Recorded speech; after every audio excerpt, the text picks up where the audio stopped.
আসসালামু আলাইকুম দর্শক, চাষি দুলুমি ইউটিউব চ্যানেলের পক্ষ থেকে স্বাগতম। দর্শক, বরাবর মতো আজকে নতুন একটা ভিডিওতে চলে আসি। আজকে দেখাবো মিষ্টি আলুর ডাল কীভাবে কাটতে হয় এবং কোন জাতের মিষ্টি আলুটা গাড়লে অবশ্য ভালো ফলন দেয় সেটা দেখাবো, এবং গাড়ার পদ্ধতিটা কীভাবে নাঙ্গল টানবেন বা ঘোষ টানবেন সেটা অবশ্য দেখাবো, কীভাবে রোপণ করতে হয় সেটা অবশ্য দেখাবো ইনশাআল্লাহ।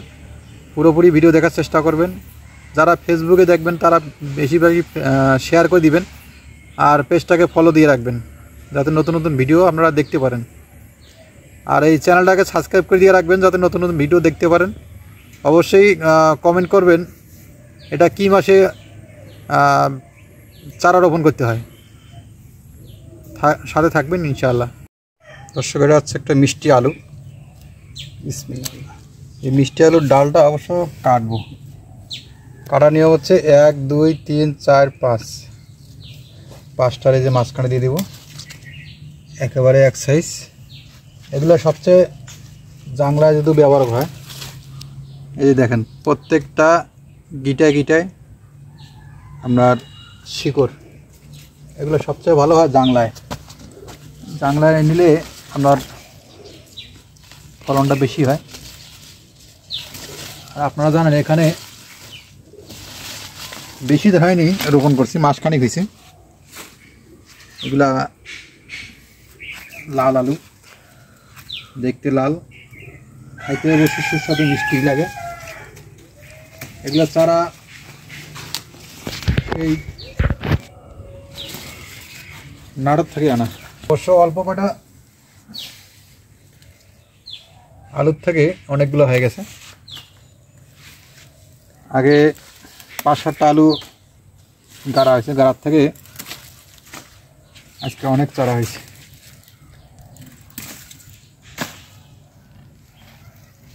এখান থেকে অবশ্য তুলে আরেক জায়গায় গাড়ি দেবো,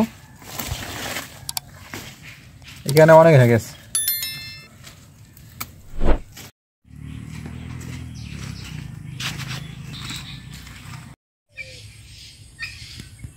দর্শক, জমিতে সার প্রয়োগ আর এটা অবশ্য কোপায়া তৈরি করছি, ভালো করে ঝুরঝুর করে তৈরি করে নেবেন। আমি এটা হাল দিতে পারিনি, শুধু কোদাল দিয়ে কোপায় কোপায় এটা তৈরি করছি।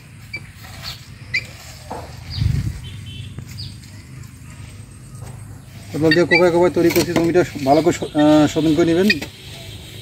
এখানে তো আছে ইউরিয়া সার, সরি ইউরিয়া না, পটাশ, টিএসপি, পটাশ সার, টিএসপি সার। সার প্রয়োগ করার পরে জমিটা এইভাবে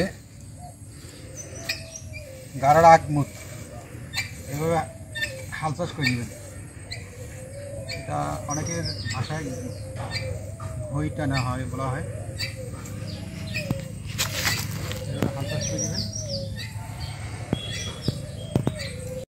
এরকম যদি ঘাস বা কোনো কিছু থাকে, এই যে এই জায়গায় জমা রাখছি, এটা অবশ্য পরিষ্কার করে দেবেন। আর এগুলা ডালটা যেটা গোড়া, এই ডালটা হচ্ছে গোড়াটা হচ্ছে এইটা, আর এটা সামনে।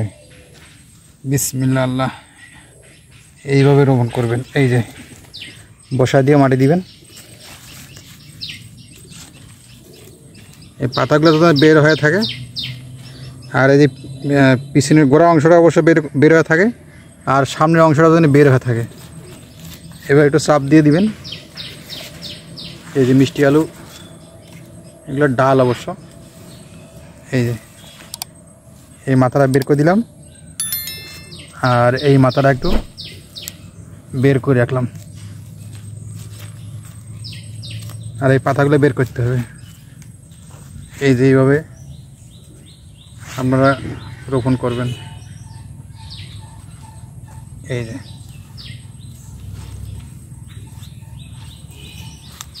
এখান থেকে ডগা বাড়াবে, এখান থেকে ডগা বাড়াবে, এখান থেকে ডগা বাড়াবে, বাড়ার পরে এক সময় ভরে যাবে। দেখতে পাচ্ছেন যেখান থেকে তুলছি ওখানে অবশ্য এরকমভাবে গাড়ি দিছি, গাড়ার পর ডগা বাড়ছে, ডাল বাড়াইছে, ডাল ভরে গেছে।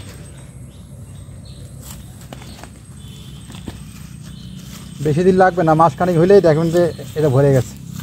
আর একটা ক্ষেত করছি, এটা সেই ক্ষেতটাও ভরে গেছে ডাল দিয়ে। এ বেশি দিন লাগে না, এটা অবশ্য চারা ওটাইতে অবশ্য বেশি দিন লাগে না, যেভাবে আপনারা রোপণ করতে পারেন। রোপণের কোনো ধরি বাঁধা নিয়ম নাই, কিন্তু এইভাবে 2 মাথা দিয়ে বের করে রাখলে সবচেয়ে ভালো হয়। এই যে পাতাগুলো বের করে দিবেন, এগুলোই কিন্তু আলু হবে, মিষ্টি আলু। এই যে আলুটা এক সময়, এই শিকড়টা এক সময় বড় হবে। এটা আলু হবে আরও দেরি আছে, মাস 2-1 পরে অবশ্য এগুলো রোপণের সময়। কার্তিক অগ্রহায়ণ মাস,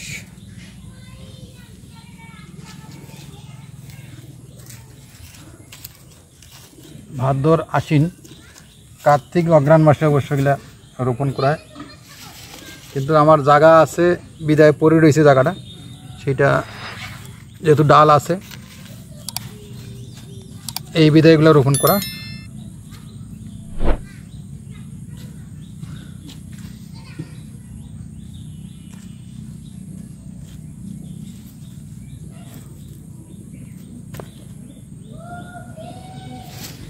এইভাবে রোপণ করে দিবেন,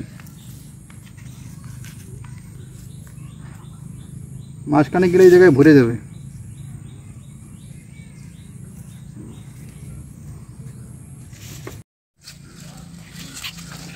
দর্শক, এটার সবচেয়ে ভালো হয় এই সময়টা। বর্তমান আসরের আজান দিছে, অবশ্য আসরের আজান হয়ে গেছে। এই আসরের নামাজের পর আপনারা শুরু করবেন, তাহলে আপনার গাছের ডালটা অবশ্য মানে মরবে না, তত্তাজা থাকবে, মাটির সাথে মিশে গেল।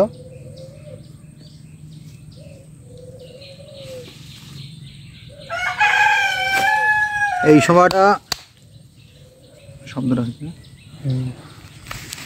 সময়টা চারা রোপণের, চারা যদি হয়, চারা রোপণের অবশ্য সঠিক সময়। এই সময়টা চারা রোপণের চেষ্টা করবেন। আর এই সময়টা অবশ্য আপনারা মূলা আপনারা কাটতে পারেন, ফুলকপি কাটতে পারেন, বাঁধাকপি কাটতে পারেন। এই সময়টা চারা অবশ্য অনলাইনে অভাব নাই, অনলাইনে পাওয়া যায়। দর্শক, আজকে এই পর্যন্ত ভিডিওটা শেষ করলাম। পরবর্তী ভিডিও দেখার জন্য অনুরোধ হলো। আসসালামু আলাইকুম।